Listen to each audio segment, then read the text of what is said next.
I didn't realize I had crossed a line until the door sealed behind me without a sound. The shortcut was supposed to save me 10 minutes. That's all I wanted. 10 minutes and maybe a chance to stay dry as the rain pounded the city above like it had something to prove. But the moment I stepped off the dim platform and into that narrow service tunnel, something felt wrong. The air was warmer, heavier, like it didn't belong to the subway system I'd used 100 times before. And when the overhead lights flickered from dull white to a soft amber glow, I knew I wasn't where I was supposed to be. I turned back instinctively, my sneakers scuffing against polished concrete that definitely hadn't been there seconds ago. But the metal door I'd come through was gone, replaced by a seamless wall that reflected my own confused expression right back at me. My heart started to pound, not panic yet, but close. And then I heard footsteps, slow, measured, echoing from deeper inside the corridor. I told myself to stay calm, to explain, to laugh it off like some stupid mistake, but the men who appeared weren't laughing. They wore dark suits that fit too perfectly to be coincidence, their eyes scanning me like I was an equation they hadn't decided how to solve. One of them spoke into his sleeve, too quietly for me to catch, and then the space shifted again, not physically, but in a way I felt in my chest, like the air itself had tightened. And that's when he walked in, not rushed, not curious, just certain, like everything here already belonged to him. His gaze landed on me and didn't move, and for a second, neither did I, because something about the way he looked at me made it clear this wasn't just the wrong place, it was his place, and I had just walked into it. No one told me to leave, but somehow I understood that moving without permission would be a mistake, so I stayed exactly where I was, my fingers tightening around the strap of my bag as his presence settled over the room like gravity, quiet but impossible to ignore. He did not raise his voice, did not even step closer right away, but everything about him suggested control, the kind that did not need to be announced. The men around him shifted subtly, creating space without being told, and that was when I realized they were not watching me. Not really. They were watching him, waiting, measuring their reactions based on his, and he still had not looked away from me, not once. "Who let you in?" he asked finally, his voice low and even, the kind of calm that made you choose your words carefully. I swallowed, forcing my thoughts into something that sounded coherent. "I did not know this was restricted," I said. "I was just trying to get out of the rain. I thought this was part of the station." His expression did not change, but something in his eyes sharpened, like he was filing my answer away, testing it against something I could not see. "You thought wrong," he said, not harsh, just factual, and for a second I almost laughed because that was obvious. I shifted my weight, glancing once more at the wall behind me that had replaced the door I came through. "I can leave now?" I added quickly. "I will. Go back the way I came." That was when he moved, just one step forward, but it closed the distance in a way that made the space feel smaller. "There is no way back," he said, and I felt that in my chest more than I heard it. My pulse picked up, not panic yet, but closer now. "I do not understand," I said, trying to keep my voice steady. "I did not see anything. I was not supposed to be here. I will not tell anyone." The words came faster than I intended, spilling over each other, because something about this place made promises feel necessary. He studied me for a long second, and I had the strange, unsettling feeling that he was not deciding whether I was telling the truth. He was deciding what to do with me.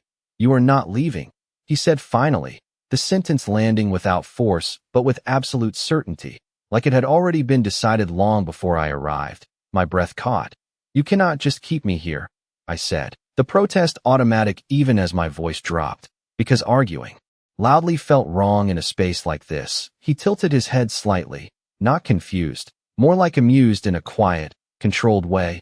"I can," he replied, and it was not a threat. Not exactly. It was a statement of fact, the kind you could not argue with because everything around you already proved it. I shook my head, taking a small step back before I could stop myself, my shoulder brushing against the smooth wall. "I have a job. I have people who will notice if I disappear," I said, grasping for something that sounded solid, something that belonged to the normal world above us. His gaze flickered briefly to my bag, then back to my face. "They will assume you are delayed," he said, his tone unchanged. "Then they will assume something else." The way he said it made it clear that none of those assumptions would matter here. Silence stretched between us, heavy but not empty. I became aware of everything at once. The soft hum of hidden ventilation, the faint scent of something clean and expensive in the air, the way the floor beneath my feet was too polished to belong to anything public. This was not an abandoned tunnel or a forgotten corner of the city. This was intentional, designed, controlled, which meant he had built it or owned it or both. Who are you? I asked before I could stop myself. The question slipping out because I needed something, a name, a definition, anything that made this situation make sense. The men around him did not react, but I felt the shift again, subtle, like I had stepped into something deeper. He did not answer immediately. Instead, he took another step closer, close enough now that I could see the fine details, the precision in everything from the cut of his suit to the stillness in his posture. You took a route that does not exist to people like you, he said quietly, and that answer somehow felt more revealing than a name. My heart thudded harder. People like me, I repeated, the words catching. He held my gaze, unblinking. Visitors, he clarified, and there it was again, that line I had crossed without realizing. I exhaled slowly, trying to steady myself, trying to think past the rising tension in my chest. So what happens now? I asked, because that was the only question that mattered. His eyes did not soften, but something in them shifted, not colder, not warmer, just certain. Now, he said, and there was a pause, just long enough to make me feel it. You stay where I can see you, and I do not know why, but that felt less like a command and more like a boundary drawn in place I could not escape. I nodded before I could stop myself. The motion small, almost automatic, and that was the moment I realized something else, something quieter but just as dangerous. I was not just stuck here, I was already adjusting to it. Time moved differently down there. I noticed it in the way the air never shifted, in the way there were no distant train sounds or passing footsteps to mark anything normal, just a steady quiet that pressed in around me while I stood exactly where he had told me to, trying not to think about how quickly I had obeyed, trying to hold on to the version of myself who would have argued harder, pushed back more. But that version felt far away now, like it belonged to the world above us. He turned. Slightly, not away from me, but enough to signal something to the men behind him, and they responded instantly, dispersing with quiet efficiency, disappearing through doors I had not noticed before, doors that blended into the walls like everything else here. It left just the two of us in the corridor, and somehow that felt more intense than when the room had been full. I watched him carefully, waiting for the next instruction, because there was always another one with people like him. But instead of speaking, he studied me again, slower this time, like he was taking inventory of details he had already decided mattered. You are not from this part of the city, he said, and it was not a question. I shook my head slightly. Brooklyn, I answered, my voice quieter than I intended. He nodded once, as if that confirmed something, and for a moment I wondered how much he already knew. The thought made my chest tighten. You took the subway here, he continued. Your shoes are wet, but not soaked, which means you came in from the storm recently, but not directly from the street. You transferred somewhere. His gaze dropped briefly to my bag again, then back to my face. You plan your routes. You do not wander. So this was not curiosity. It was necessity. I blinked, caught off guard by how easily he had unraveled something that felt personal. I just needed to get home, I said, and it sounded small even to me. He held my gaze for a second longer, then turned fully this time, walking past me with the kind of confidence that assumed I would follow. I hesitated for half a second, just enough to remember that I still had a choice, or at least I wanted to believe I did. But the corridor behind me offered nothing, no exit, no direction, just smooth walls and quiet. So I turned and followed him, my footsteps softer than his, trying to match the steady pace he set. We moved through a series of hallways that felt less like tunnels and more like a hidden structure beneath the city. The lighting shifted subtly from amber to a cooler tone, reflecting off glass and steel surfaces that looked expensive in a way I could not name. This was not abandoned infrastructure. This was designed, maintained, lived in. We stopped in front of a wide door that slid open without him touching it, revealing a space that felt completely disconnected from the underground setting. It looked like a private lounge, clean lines, low lighting, furniture that probably cost more than my rent for a year. I slowed at the threshold, unsure if I was supposed to enter. He glanced back at me, just once, enough to make it clear. I stepped inside, my senses catching up all at once, the faint hum of climate control, the subtle scent of something polished and refined, the absence of anything chaotic or unfinished. It made the outside world feel distant, like a memory instead of something I had left minutes ago. Sit, he said, gesturing toward a chair without looking directly at it. I hesitated again, not because I did not understand, but because sitting felt like giving in, like accepting that I was not leaving anytime soon, but my legs were starting to feel unsteady, and the weight of everything pressing down on me made the decision for me. I sat, slowly, keeping my eyes on him as he moved across the room. He poured a glass of water from a bottle already waiting on the table, setting it in front of me with a controlled, deliberate motion. Drink, he said, and I realized then that my throat was dry, that I had been holding tension in my body so tightly I had not noticed anything else. I reached for the glass carefully, half expecting it to be taken away or questioned, but nothing happened. I took a small sip, the water cool and grounding, bringing me back just enough to think clearly again. What do you want from me? I asked, the question coming out steadier this time, because I needed to understand the rules of this place if I was going to survive it. He did not answer immediately. Instead, he leaned slightly against the edge of the table, arms relaxed, posture composed, like he had all the time in the world. You saw an entrance that is not meant to be seen, he said finally, and there it was again, that line I had crossed without knowing. I nodded slowly. I did not mean to, I said, and I meant it, but intent did not seem like something that mattered here. He watched me for a moment, then spoke again. Meaning has very little to do with consequences. The words settled between us, heavier than they should have been. I looked down at the glass in my hand, then back at him. So what are the consequences? I asked, because I needed to hear it, needed to know how far this would go. He met my gaze without hesitation. That depends on whether you become a problem. My fingers tightened slightly around the glass.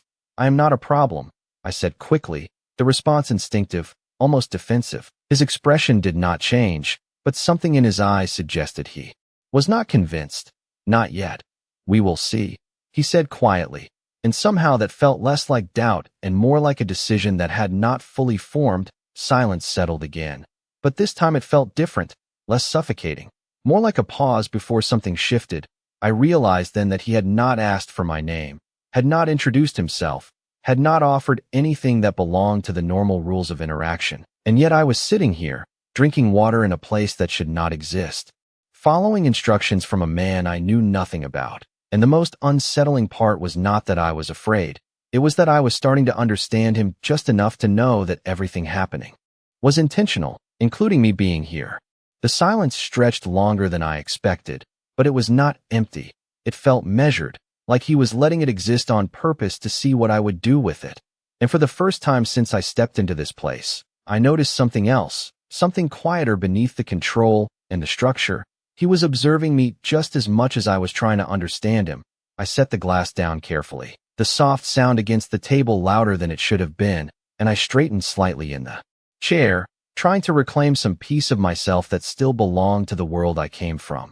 You still have not told me your name, I said, not accusing, just stating it, because names mattered. They made things real. They created edges in places that felt too undefined. His gaze shifted to me again, steady and unreadable, as if the question itself was more interesting than the answer. Names are useful when they change something, he replied, his tone calm, controlled. Mine would not change anything for you. I held his gaze, refusing to look away this time. Maybe not, I said, but it would make this feel less like I walked into a story I do not understand. Something flickered in his expression, subtle enough that I might have imagined it. But it was there, a pause that suggested he was considering more than just the words. Adrian, he said finally, and the name settled into the space between us with a weight that felt deliberate, like it carried more than just identity. Emily, I replied before I could stop myself. The introduction automatic, human, normal, and for a second the room felt almost ordinary, like two people speaking instead of whatever this was. But it did not last, because the moment passed and the distance returned. He repeated my name once, quietly, as if testing it. Emily, and something about the way he said it made my chest tighten, not fear exactly, but awareness, like I had just been marked in a way I did not fully understand. You are not acting the Way most people would, he said, shifting the conversation without warning. I frowned slightly, unsure if that was meant as a compliment or a warning. How do most people act? I asked. He did not hesitate. They panic. They argue. They try to negotiate terms they do not control. You did that for a moment, but then you stopped. His eyes held mine. Now you are watching. I felt my fingers curl slightly against my palm, because he was right, and I did not like that he could see it so clearly. Maybe I realized arguing would not help, I said, my voice quieter now. Maybe I realized I need to understand where I am before I try to leave it. He studied me for a second. Longer, then gave the smallest nod, as if confirming something to himself. That is a better strategy, he said, and there was no sarcasm in it, just acknowledgement. I leaned back slightly in the chair, the tension in my shoulders easing just enough to think more clearly. So help me understand, I said, because if he was willing to talk, even a little, I needed to use it. What is this place? His gaze shifted briefly toward the far wall, then back to me. It is a part of the city that does not appear on maps, he said, controlled, precise. It exists because it needs to, and it stays hidden because it must. I let that settle for a second, because it sounded like something simple, but it was not. And you control it, I added, not a question. He did not deny it. Control is a relative term, he said, but yes, this space answers to me. The certainty in that statement was quiet but absolute. I nodded slowly, processing that. And then another question surfaced before I could stop it. Why let me stay? I asked, because that was the part that did not make sense. If I was a mistake, why not remove the mistake? The room seemed to shift again, not physically, but in the way the air felt, like I had stepped closer to something important without realizing it. Adrian did not answer immediately, and for the first time, I saw something like consideration in his expression, not hesitation, but calculation. Because removing you would require attention, he said finally, and attention creates variables I do not need. The words were calm, almost detached, but the meaning behind them made my pulse pick up. So this is easier, I said quietly. He held my gaze for now, he replied, and there it was again, that sense of something temporary, something unresolved. I exhaled slowly, trying to steady the rising tension in my chest, and then I noticed something else, something small but impossible to ignore. He had not once told me I was safe, not directly, not clearly. Everything he said suggested control, containment, decision, but not safety, and somehow that mattered more than anything else. So I asked the question that had been sitting beneath everything. Since the moment I arrived, am I in danger here? The words came out softer than I expected, but they felt heavier than anything else I had said. Adrian did not look away, did not soften, did not hesitate. Danger is always relative, he said, his voice even, but his eyes sharper now. The real question is whether you are safer here than you would be anywhere else. The answer did not comfort me, but it did something worse. It made sense, and that was the moment I realized something had already shifted inside me, because I was no longer just trying to leave. I was starting to question where leaving would actually take me. The question lingered between us longer than anything else I had said, not because it was complicated, but because it stripped everything down to something simple and unavoidable. And for the first time since I arrived, I saw a shift in him that was not about control, not entirely. It was awareness, like he understood exactly what I was really asking beneath the words. I did not move, did not look away, because if I did, I felt like I would lose whatever fragile balance had formed between us. Adrian straightened slightly, no longer leaning against the table, and that small change in posture made the space feel different, more defined, more intentional. Danger does not begin here, he said slowly, as if choosing each word with care, but it does find its way here. I felt my breath catch, not in fear exactly, but in recognition of something deeper, something that meant this place was not isolated from the world above. It was connected to it in ways I did not understand yet. So I am not safe, I said, the words quieter now, more grounded, because I was no longer asking out of panic. I was asking because I needed clarity. His gaze held mine, steady, unwavering. You are safer here than you were 10 minutes ago, he replied, and that answer landed harder than I expected, because it implied something I had not considered, something I had not even noticed when I was running through the rain. I frowned slightly, my thoughts catching up to the implication. What do you mean? I asked. Adrian did not answer immediately. Instead, he reached into the inside pocket of his jacket and pulled out something small, rectangular, familiar, my phone. I froze for a second, my mind racing. I had not even realized it was missing. He placed it on the table in front of me without looking down, and that simple act made my chest tighten in a different way. Not fear, but realization. You were not being careful, he said, his tone still calm, but there was something sharper beneath it now. Your route was predictable, your timing consistent, and tonight you deviated without adjusting anything else. I stared at the phone, then back at him, my pulse picking up again, not from confusion, but from the way he said it, like he was pointing out something obvious that I should have seen. I was just trying to get home, I said. But even as the words left my mouth, they sounded incomplete, like they were missing something important. Exactly, he replied, and that was when I understood, not fully, but enough for the pieces to start forming, my route, my timing, the way I moved. Through the city, it had been consistent, routine, something that could be noticed, tracked, anticipated, and I had never thought about it because I had never needed to. Until now. You think someone was following me? I said slowly, the question forming as I spoke it. Adrian did not confirm it directly, but he did not dismiss it either. I think patterns attract attention, he said, and attention creates opportunity. The words settled heavily in the air, and I felt something shift inside me again. Something colder, more aware. I had spent so much time thinking about how to leave this place that I had not considered what I might be stepping back into. I looked down at the phone again, then back at him. Why did you take it? I asked. Because that mattered. Because it meant something about his intentions. He held my gaze. Because it was active. He said simply.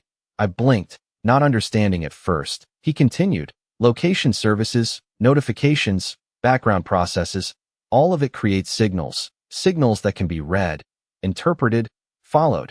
He paused slightly, then added, I prefer to control what enters my world, and what leaves it. The explanation was calm, almost clinical, but it made my skin prickle with awareness, because it meant he had already taken steps before I even realized I needed them. So you are protecting your world, I said, testing the idea out loud.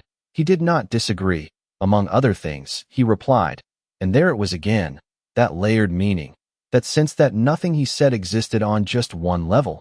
I leaned back slightly in the chair, my thoughts moving faster now, connecting things I had not seen before. And what about me? I asked, because I needed to know where I stood in all of this. Was I part of what he was protecting, or just something he was containing? His gaze did not soften, but it did focus, more precise, more intentional. You are inside my world now, Emily, he said, and the way he said my name again made it feel different, heavier, more defined, which means your safety is no longer separate from it. The words settled into me slowly, not as comfort, but as something more complex, something that came with weight, responsibility, and something else I could not quite name yet. I exhaled quietly, my fingers resting against the edge of the table as I tried to process everything at once, the city above, the route I had taken, the mistake I had made, and the man standing in front of me who seemed to understand all of it better than I did. And then I realized something that shifted everything again. You knew I was coming, I said, the words leaving my mouth before I could stop them. Not a full certainty, but close enough to feel real. Adrian did not react immediately, but the silence that followed was different, not empty, not neutral. It was deliberate. And when he finally spoke, his voice was quieter, but no less certain. I knew someone would come, he said, and that answer told me everything I needed to know, because it meant this was not just a mistake, not entirely.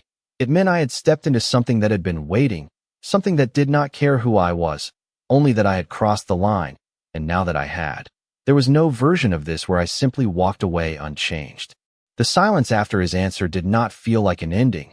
It felt like something opening, like a door I could not see, but somehow knew I had already stepped through, and I sat there trying to decide which part unsettled me more.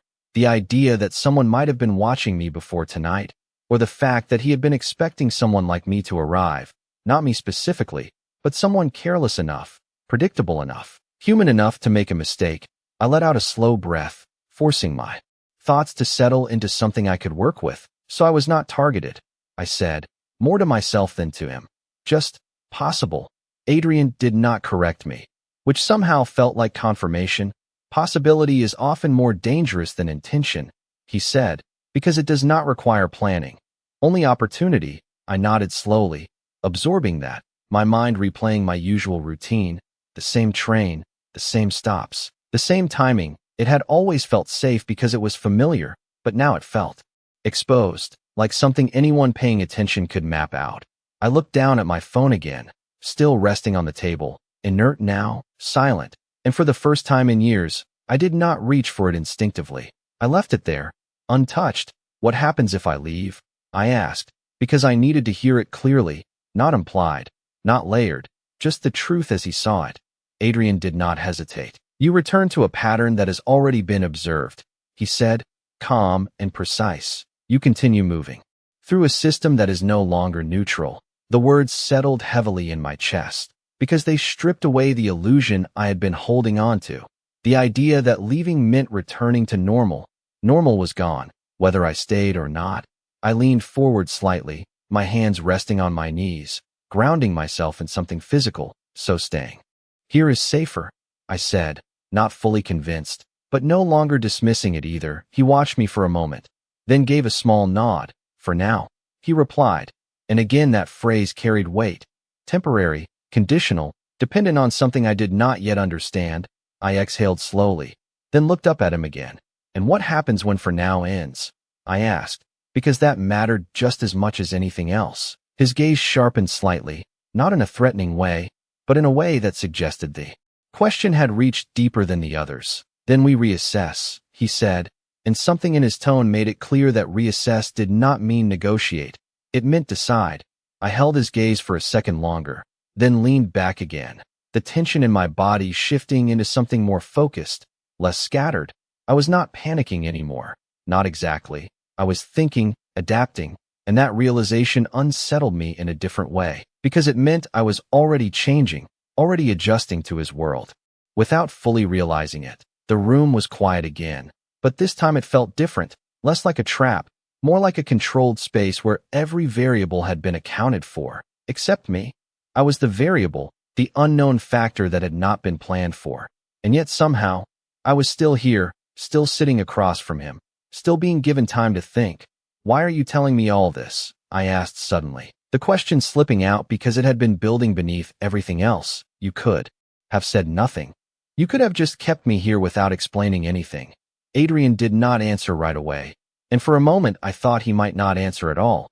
But then he moved, stepping away from the table and toward the far side of the room, his movement smooth, unhurried, like he was considering something beyond just my question, because understanding creates cooperation, he said finally, without turning back to me. And cooperation reduces resistance. I let out a quiet breath, almost a laugh, not because it was funny, but because it was honest. You want me to stay calm, I said. He turned his head slightly, just enough for me to see the edge of his expression. I want you to make informed decisions, he corrected, and somehow that felt more significant, because it meant he was not trying to control every reaction, just the outcome. I watched him for a second longer, then glanced around the room again, taking in the details I had missed before, the clean lines, the hidden doors, the absence of anything unnecessary. This place was not just hidden, it was intentional, designed for efficiency, for control, for privacy, and I was sitting in the middle of it, not as a guest, not as a prisoner exactly, but something in between, something undefined. I shifted slightly in my seat, the movement small but grounding, and then another thought surfaced, quieter but just as important. How long have you been down here? I asked, because this place did not feel temporary. It felt established, lived in. Adrian paused for a fraction of a second, then turned back to face me fully. Long enough to understand how the city works, he said, and the answer was vague, but it carried enough weight to tell me what I needed to know. This was not new. This was not recent. This was part of something larger, something that had been operating beneath everything I thought I understood about the world above. I nodded slowly, my thoughts settling into a new shape, one that included this place, him, and the reality that I was now part of it, whether I wanted to be or not.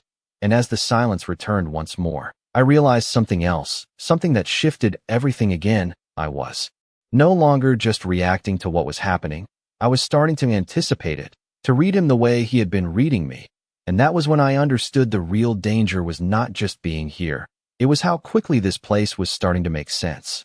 The quiet in the room did not last. Not completely. Because even in a place designed to feel controlled, something always shifted beneath the surface. I noticed it first in the way Adrian's attention changed. Not obvious, not abrupt, but precise, like he had just received information I could not see. His posture did not stiffen, his expression did not harden, but something in the room adjusted around him, subtle and immediate. I followed his gaze, without meaning to, but there was nothing there, just the same clean walls, the same still space. Yet I felt it too, something moving beyond the edges of what I could perceive. You felt that, I said before I could stop myself, and the words came out quieter than I intended. He looked at me again, not surprised, just observant. You are paying attention, he said, and there was a note of approval there, faint but real. I swallowed, my pulse picking up again, not from fear this time, but from the awareness that something had changed. What is happening? I asked, because I could not ignore it. Not anymore.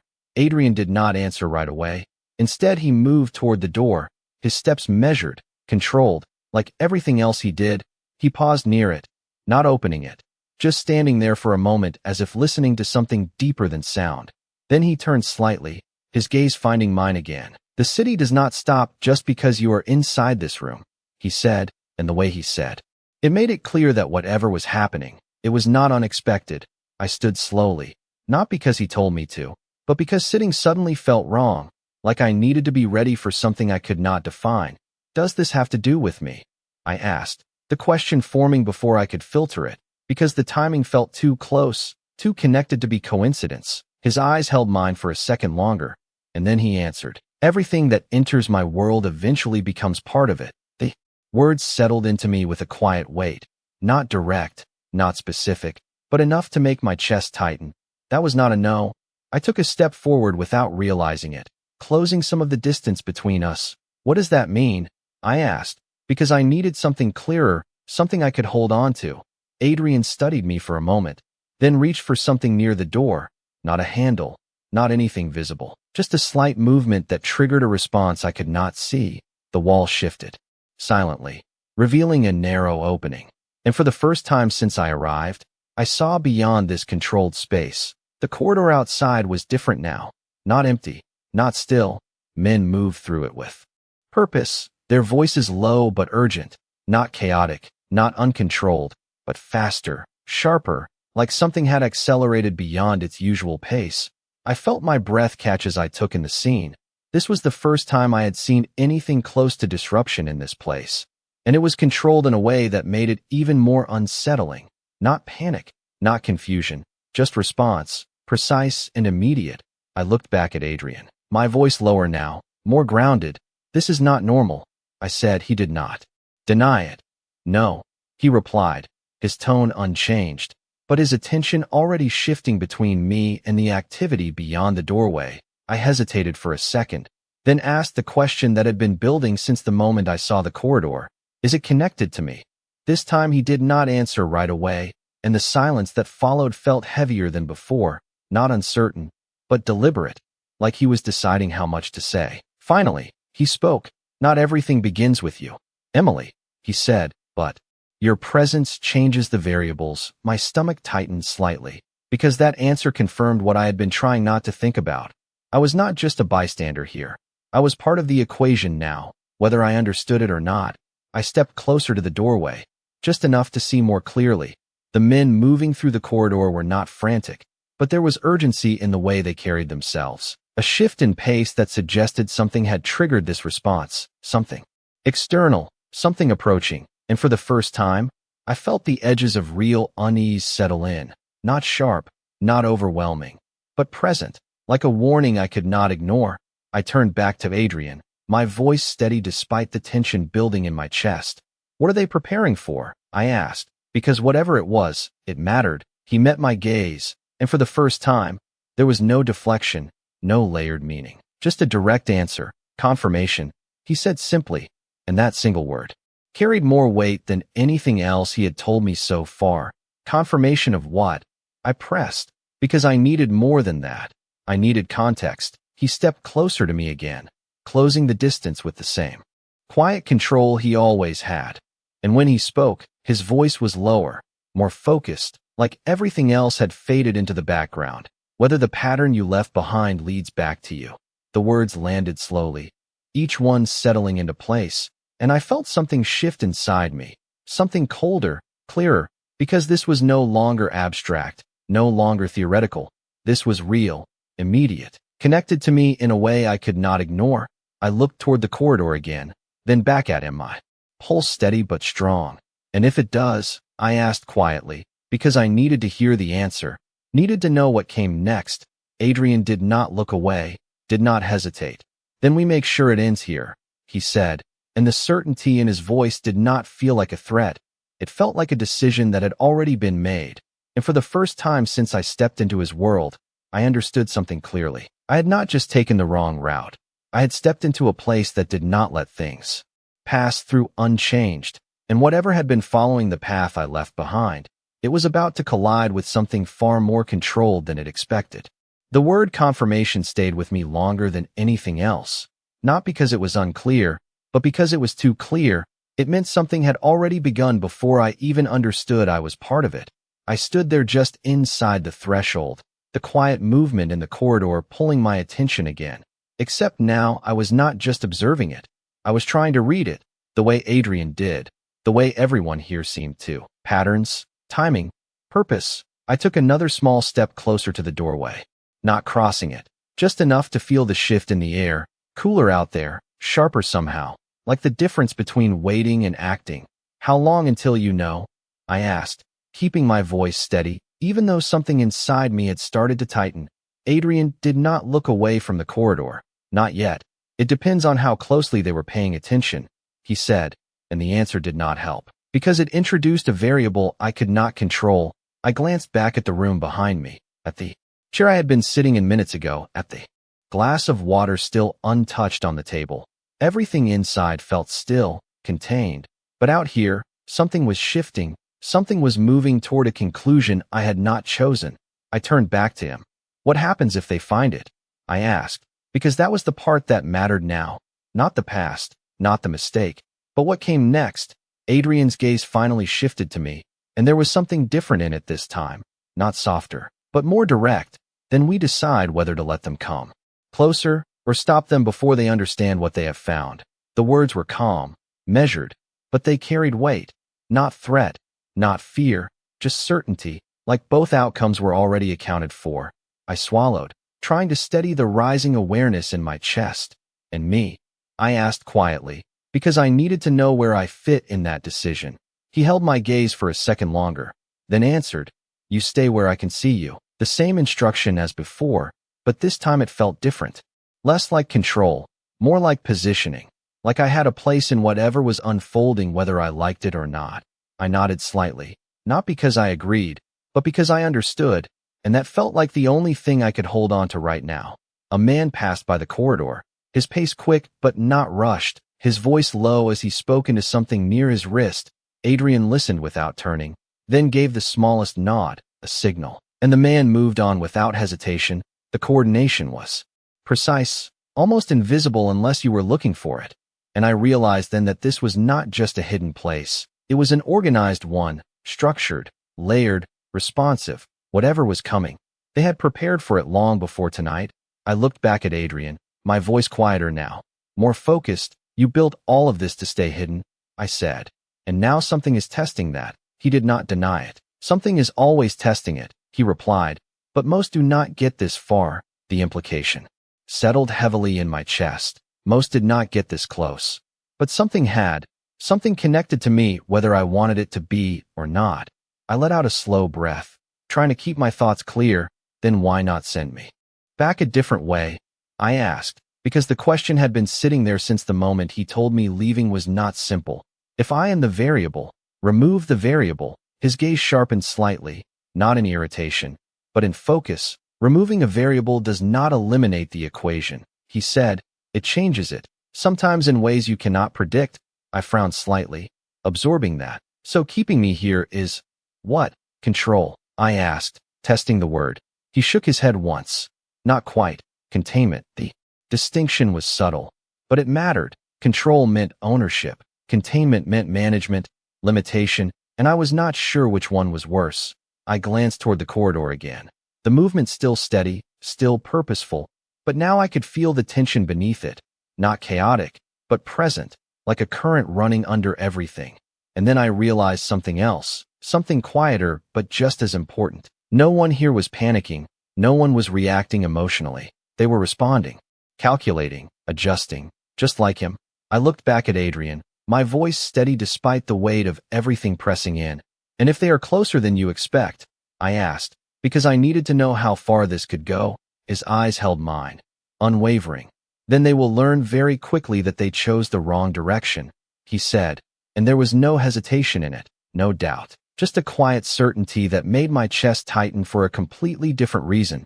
Not fear of him, not exactly, but awareness of what it meant to be on the side of something that did not hesitate. I exhaled slowly, my fingers curling slightly at my sides as I steadied myself. And in that moment, something shifted again, something internal. I was no longer thinking about leaving as the immediate solution. I was thinking about what was coming, about the path I had taken and the fact that it had led something here. Something that was now being measured, tracked, evaluated in real time. I looked at him one more time, my voice quieter now, but clearer than before. You are not waiting to see if they come, I said, the realization forming as I spoke it. You already know they are. Adrian did not look away, did not deny it, and the silence that followed was all the confirmation I needed, because it meant this was not a possibility anymore. It was a certainty, and whatever had been following the path I left behind, it was no longer just approaching, it was already close enough to matter. The silence that followed did not feel uncertain anymore. It felt final, like something had already crossed a line we could not see, and I stood there just inside the doorway, aware of every small shift in the corridor, every measured step, every quiet exchange that carried more meaning than sound. I did not need him to say it again. I could feel it now. Whatever had been following the pattern I left behind had reached a point where it could no longer be ignored, and somehow, I was standing at the center of it, not as a target exactly, but as the reason the line had been drawn. I glanced at Adrian, my voice quieter now, not from fear, but from the weight of understanding. How close are they? I asked. And this time I did not expect reassurance. I expected truth. His gaze remained steady, fixed somewhere beyond the corridor, as if he could see further than I could. Closer than they should be, he said. And that was enough. I felt my pulse steady instead of spike, which surprised me. Because panic would have been easier, simpler. But this was something else, something sharper, more focused. I took a slow breath, letting it out carefully, and then I asked the question that mattered most now. What do you need me to do? The words came out without hesitation, and the moment they did, I realized something had shifted completely. I was no longer asking how to leave. I was asking how to stay inside this moment without making it worse. Adrian's attention snapped back to me, not surprised, but intent. Like this was the answer he had been waiting for. You stay exactly where you are told, he said, his voice lower now, more precise. No sudden movement, no unnecessary sound. If anyone enters this space, you do not speak unless I tell you to. I nodded once. The instructions clear, simple, controlled, and I understood them in a way I had not expected to, not as orders, but as structure. Something to hold on to. While everything else shifted around me, a voice echoed faintly from down the corridor, too distant to make out the words, but close enough to change the rhythm of the movement outside. Adrian stepped forward slightly, positioning himself between me and the opening without making it obvious, just enough to create a line, a boundary that I had not seen before but now could not ignore. I stayed where I was, just like he said, my hands still at my sides, my breathing slow and even, focusing on the details I could control, the texture of the floor beneath my shoes, the steady hum in the walls, the faint reflection of light along the edges of the doorway. Anything that kept me grounded in the present instead of drifting into what if, because what if did not matter here. Not anymore. Another figure moved past the corridor, closer this time, slower, more deliberate, and the energy shifted again, not louder, not chaotic, but tighter, like everything had drawn inward toward a single point. I Felt it before I understood it. The moment when observation turned into confirmation. I glanced at Adrian, just for a second, and saw it in his expression. Not fear, not tension, just certainty. The kind that did not need to be spoken. They are here, I said quietly, and I did not know if I was asking or stating it. He did not look at me, did not need to. Yes, he replied, and the words settled into the space like a final piece falling into place. I did not move, did not speak again, because there was nothing else to say. Everything had already been decided. I became aware of how still I was, how deliberate every breath felt, and for the first time, I understood what he meant about staying where he could see me. It was not just about control, it was about clarity, about keeping one thing constant while everything else shifted. Footsteps approached, not rushed, not uncertain, but measured, like the people outside were just as controlled as the ones inside. And that realization sent a quiet chill through me, because it meant this was not just a random encounter. It was something more deliberate, something that had followed a path all the way here. My path. I kept my eyes forward, just past Adrian's shoulder, not looking directly into the corridor, but aware of every movement, every change in the air. And then the presence shifted again, closer now, defined, real. I felt my fingers curl slightly, not in fear, but in focus, grounding myself in the moment exactly as it was. No more, no less. Adrian did not move, did not speak, but something about him changed, subtle but unmistakable, like everything around him had aligned into a single intention. And in that moment, I understood something clearly. Whatever had been following me into this place had reached the point where it would either stop or continue, and the